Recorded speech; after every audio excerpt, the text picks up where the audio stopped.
ಚೆನ್ನಾಗಿತ್ತಲ್ಲ, ಕರ್ಟಲ್ಸಿಗೆ ಅವರಿಗೆ ದೇವ್ರ ದುಡ್ಡು ಹೌದಾನ ಅಂತ ಹೇಳಿ ಅವರಿಗೆ ಅವರ ಯೋಗಕ್ಷೇಮ ವಿಚಾರ ಮಾಡಲಿಕ್ಕೆ ಬಂದಿದ್ದರು. ದೇವರು ಇನ್ನೂ ಕೂಡ ಶಕ್ತಿ ಕೊಡಲಿ ಅಂತ ಸಂದರ್ಭದಲ್ಲಿ ಹಾರೈಸಿದ್ರು. ರಾಜಕೀಯ ವಿಚಾರ ಸರ್, ಟಿಕೆಟ್ ತಪ್ಪಿ ಹೋಗಿದೆ, ನಿಮ್ಮ ಒಂದಿಷ್ಟು ಅಸಮಾಧಾನ ಅಂತ ಹೇಳಿ ಹೇಳ್ತಿದ್ದಾರೆ. ಅಲ್ಲಲ್ಲಿ ಈಗ ಕರೆದಿದ್ದಾರೆ ನಮ್ಮ ನಾಯಕರು, 3 ಗಂಟೆ ಪಾರ್ಟಿ ಕಾರ್ಯಾಲಯದಲ್ಲಿ ಕರೆದಿದ್ದಾರೆ. ನಮ್ಮ 8 ಕ್ಷೇತ್ರದ ಜನ ಸೀನಿಯರ್ಸ್ ಬಂದಿದ್ದಾರೆ. ಅವ್ರ ಜೊತೆ ಚರ್ಚೆ ಮಾಡಿ ನಿಮಗೆ ಅದಾದ ನಂತರ ನಿಮಗೆ ರಿಯಾಕ್ಷನ್ ಮಾಡ್ತೀವಿ. ನಿಮ್ಗೆ ಏನು ಸರ್, ನಿಮಗೆ ಆಗ್ರಹ ಏನು ಸರ್ ಅಂತ?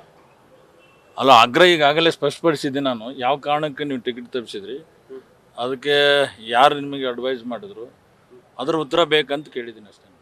ಉತ್ತರ ಸಿಗ್ಬೋದು, ಇವತ್ತು ಸಿಗ್ಬೋದು. ಎಲ್ಲರೂ ಸೇರಿದ್ದಾರೆ.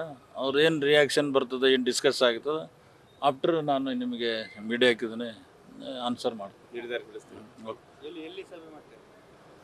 ಪಾರ್ಟಿ ಆಫೀಸ್ ಸಭೆ ಕರೆದಿದ್ದು ವಿಜೇಂದ್ರ ಅವರು.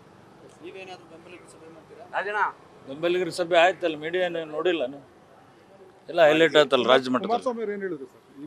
ಕುಮಾರಸ್ವಾಮಿಯವರು ಮೊದಲಿಂದ ಅವರು ನಮಗೆ ನಾಯಕರು, ಮೊದಲಿಂದ JDSನಲ್ಲಿದ್ದಂಥವ್ರು. ನಾವು ಕೂಡ ಅವರ ಯೋಗಕ್ಷೇಮ ವಿಚಾರ ಮಾಡ್ಲಿಕ್ಕೆ ಬಂದಿದ್ವಿ ಅಷ್ಟೇ, ಕರ್ಟಸಿ. ಈ ವಿಚಾರ ಟಿಕೆಟ್ ತಪ್ಪಿರೋ ವಿಚಾರ ಇದೆಯಲ್ಲ ಸರ್, ಕುಮಾರಸ್ವಾಮಿ ಏನು ಪ್ರತಿಕ್ರಿಯೆ? ಇಲ್ಲ, ಅವ್ರು ಏನು ಅದಕ್ಕೆ ಪ್ರತಿಕ್ರಿಯೆ ಕೊಟ್ಟಿಲ್ಲ. ಅವರು ಒಂದೇ ಮಾತನ್ನು ಹೇಳಿದ್ರು, ನಾವು ಕೂಡ ಅಲೈನ್ಸ್ ಆಗಿರೋದ್ರಿಂದ ಟಿಕೆಟ್ ಘೋಷಣೆ ಮಾಡ್ತಕ್ಕಂಥ ಸಂದರ್ಭದಲ್ಲಿ ನಮಗೂ ಕೂಡ ಅವರು ಕನ್ಸಿಡರ್ ಮಾಡಬೇಕಾಗಿತ್ತು. ಅದು ಯಾಕೋ ಅವ್ರು ಮಾಡಿಲ್ಲ ಅನ್ನೋದನ್ನು ಕೂಡ ಹೇಳಿದ್ರು ಅಷ್ಟೇ.